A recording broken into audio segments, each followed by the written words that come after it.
સ્વામિનારાયણ સંપ્રદાયના ઇતિહાસમાં ભક્તિ માત્ર વડીલો પૂરતી સીમિત નથી રહી. બાળકોમાં પણ તેનું અદ્ભુત પ્રતિબિંબ જોવા મળ્યું છે.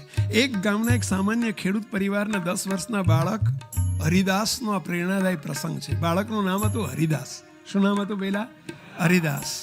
ખેડૂતનો દીકરો હરિદાસ રોજ સાંજે બાળમંડળમાં જતો અને તેને સંતોએ નિયમ આપ્યો હતો કે રોજ રાત્રે સૂતા પહેલા ભગવાન સ્વામિનારાયણની મૂર્તિ સામે બેસીને 11 માળા ફેરવવી. આવું અત્યારે જેમ નિયમ આપ્યું છે ને એને નિયમ આપેલો.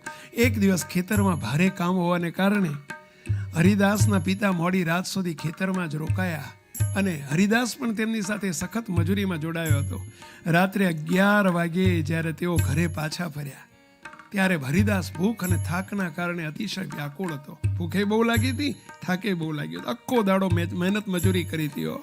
ઘરમાં લાઇટ જતી રહી હતી અને માત્ર ફાનસનો આછો પ્રકાશ હતો. પિતાએ તેને તરત જ જમીને સૂઈ જવા કહ્યું, કારણ કે સવારે વહેલા ઉઠીને પાછું ફરીથી કામે જોતરવાનું હતું. પરંતુ હરિદાસને યાદ આવ્યું કે મારી આજની 11 માળા ફેરવવાની બાકી છે અને મને સંતોએ નિયમ આપ્યું છે કે જ્યાં સુધી 11 માળા પૂરી ન થાય ત્યાં સુધી જમવાનું નહીં, સાંજનું ભોજન નહીં લેવાનું, હોવાનું નહીં. એટલે એવું કીધું હોય ને તો આપણે રાતે હુતા પથારીમાં હુતા કરીએ, પણ આવું નિયમ બને ત્યાં સુધી રાખજો કે હાજે જમવાનું નહીં, ત્યાં સુધી માળા પૂરી ના થાય ને ત્યાં સુધી. એટલે જમવાનું બને તે માળા થશે.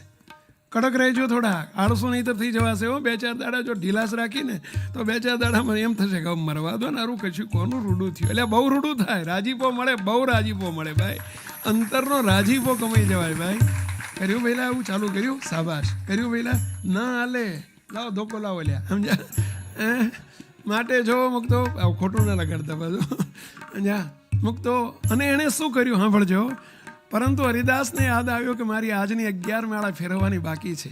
પિતાએ ગુસ્સે થઈને કહ્યું કે આજે બહુ થાક લાગ્યો છે, ભગવાન માફ કરી દેશે, માટે હુઈ જા, જમી લે હુઈ જા.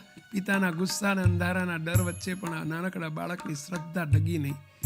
તેણે પિતાને નમ્રતાપૂર્વક જવાબ આપ્યો, બાપુ આખો દિવસ પેટ માટે આટલી મજૂરી કરીએ છીએ, તો જે ભગવાને આપણને આ જીવન આપ્યું છે, જેણે આપણને આ શ્વાસ આપ્યો છે, જે ભગવાને આપણને આવી આંખો આપી, આવા કાન આપ્યા, કરોડો રૂપિયા ન મળે એવી આંખો, કરોડો રૂપિયા ન મળે એવા કાન, ને કરોડો રૂપિયા ન મળે એવા એક ઓર્ગન્સ આપ્યા. એમણે આપણને આવો મનુષ્ય જન્મ આપ્યો, આવો સત્સંગ આપ્યો અને ભગવાને જીવન આપ્યું. એમને એમના માટે 15 મિનિટ ના કાઢી શકું?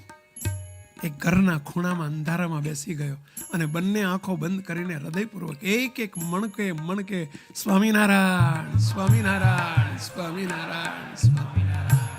થાકના કારણે તેનો હાથ ધ્રુજતો હતો, પણ તેના મુખમાંથી નીકળતો મંત્ર જાપ એકદમ શુદ્ધ હતો. તેણે પોતાની 11 માળા પૂરી કરી અને પછી જમવા બેઠો અને પછી જમ્યો અને પછી સૂતો. એણે પોતાનું નિયમ નથી લોપ્યું, આવી કસોટીમાં પણ, આવા કપરા સમયમાં પણ.